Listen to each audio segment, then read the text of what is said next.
What's happening, everyone, and welcome to the Varathane Shop. My name is Mark, and I've been a carpenter for 30 years and have spent the last 7 of those years building furniture professionally. Today, we're going to go over the differences between using a traditional wood stain and a gel stain. Let's get into the project. I have a table here that I will be applying both types of stain to so that we can see firsthand the differences between the two. To do this, I'll need to apply each stain on different sections of the table. On the top, I'll be applying Varathane's Premium Oil Stain, and for the legs, I'm going to be using Varathane's Premium Gel Stain. Let's start with the Premium Oil Stain on this tabletop. There are a couple reasons why I chose this product for this top. The first one, it's ideal for larger surface areas due to its longer dry time. The other is you can build off the first coat. This means you can apply multiple coats to help achieve the exact color that you want. Even though I'm really excited to get this first coat of stain down, it's important that we don't forget the prep work. For this particular project, I have gloves, I've got some stir sticks, some lint-free rags, some bristle brushes here, some sandpaper, and wood conditioner. Unlike a gel stain, traditional wood stain requires a wood conditioner.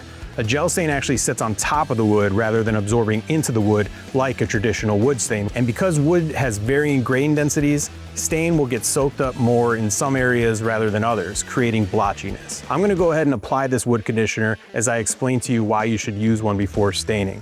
The reason it's such an important step is because it ensures that your stain will go on evenly once applied. It does this by partially sealing your wood. Wood conditioner absorbs into the most porous areas of the wood, essentially sealing those areas that will soak up the most stain.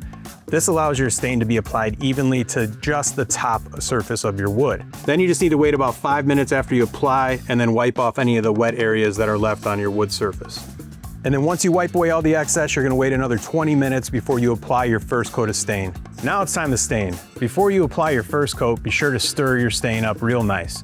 You can apply stain with a lint-free rag, foam brush, or a bristle brush like I'm using today.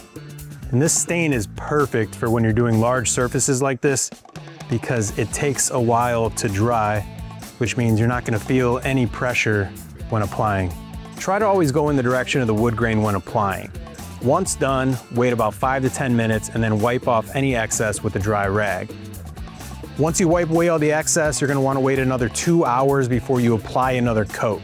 You can apply oil-based finish 8 hours after your last coat of stain and 24 hours after your last coat when using a water-based finish. If you're working on a larger project, I would recommend using a premium oil stain because of the longer dry times, which means way less pressure. It's also great for those of you that want to create a custom color. Since you can apply multiple coats, you can really dial in your desired look. Now it's time to use Varathane's Premium Gel Stain on the table legs. I use the gel stain for projects like this because it's thick, which means your drips will be minimal even on vertical surfaces like this. It also really enhances the natural wood grain. It can be used on surfaces other than wood like metal, fiberglass, and it can be applied on top of pre-existing stain or paint. Now before I can apply the gel stain, I'm gonna need to prep the piece. If you're applying a gel stain on top of a stained or painted piece, it's very important that you clean that surface thoroughly to remove any grease or grime. Then you want to sand the surface to break down any of that existing finish, which will allow for a better adhesion of your gel stain.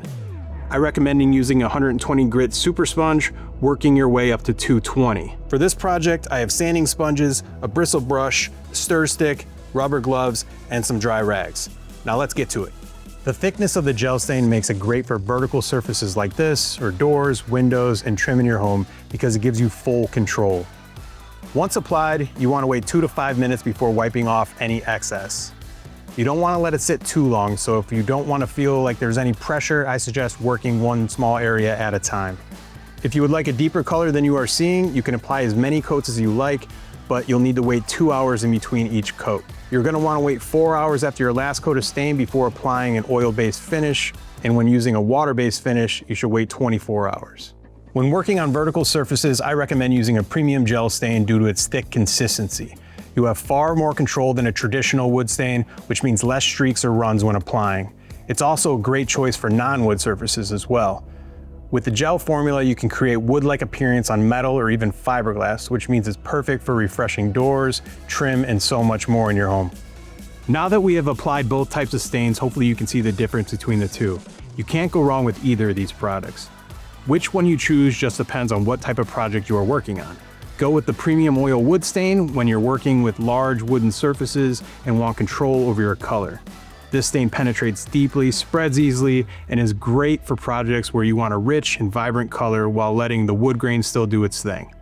Gel stain should be your choice when you are working on a vertical or tricky surface, especially on non-wood materials that you want to look like wood. It also requires less prep than traditional oil stain, which means you save time and avoid heavy sanding. Whichever stain you choose, just make sure that you protect your wood with a polyurethane or a spar urethane. Both premium gel stain and premium oil stains are great products, so before you decide on which one to use, ask yourself, am I working on a vertical surface or a hard to reach area? Do I want a deep, buildable color? And do I have enough time to fully prep that surface? Thank you so much for watching. Be sure to follow Varathane on their socials, YouTube, and visit their website for more product details. And be sure to check out my socials as well, link below. I'll see you next time.